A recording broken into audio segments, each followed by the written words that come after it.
महाराष्ट्रातील मॅग्नीज साठ्यांचे स्वरूप. भारतातील मॅग्नीजच्या एकूण साठ्यापैकी सुमारे 40% साठा एकट्या महाराष्ट्रात आहे. मॅग्नीजच्या उत्पादनात महाराष्ट्राचा भारतात दुसरा क्रमांक लागतो. राज्यात मॅग्नीजचे अंदाजित एकूण साठे 20.85 दशलक्ष टन इतके आहेत. हे साठे प्रामुख्याने धारवाड श्रेणीतील खडकांमध्ये आढळतात. Based on geological context, specifically the Gondite series mentioned in 1.4, which is part of the Dharwar supergroup. या भागातील धातुके गोंडाईट मालेच्या खडकांशी निगडीत असून सिलोमिलेन हे त्यांतील मुख्य खनिज आहे. सर्वात महत्त्वाचे मॅग्नीज धातू म्हणजे पायरोलुसाइट आहे. मॅग्नीजचे प्रमुख साठे आणि जिल्हे. मॅग्नीजचे साठे खालील जिल्ह्यांमध्ये मोठ्या प्रमाणात आढळतात.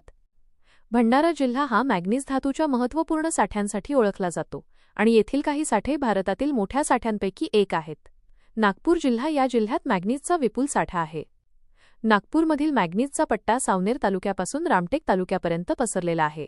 महत्त्वाच्या खाणी कन्हान, पेंच, रामटेक, सावनेर आणि गुगलडोह येथे आहेत. सिंधुदुर्ग जिल्हा येथेही उच्च प्रतीचे मॅग्नीज खनिज आढळते. महत्त्वाच्या खाणी सावंतवाडी, वेंगुर्ला आणि कणकवली येथे साठे आढळतात. रत्नागिरी जिल्हा महाराष्ट्राच्या पश्चिम किनाऱ्यावर स्थित असलेल्या या जिल्ह्यात मॅग्नीज धातूचे भरपूर साठे आहेत आणि ते एकूण उत्पादनात मोठा वाटा उचलतात. गोंदिया जिल्हा या जिल्ह्यातही मॅग्नीजचे साठे आढळतात. पूर्व विदर्भ, गुमगाव, रामडोगरी, कांदेगाव, मनसळ, सीतासावंगी यांसारख्या ठिकाणीही मॅग्नीजच्या महत्त्वाच्या खाणी आहेत.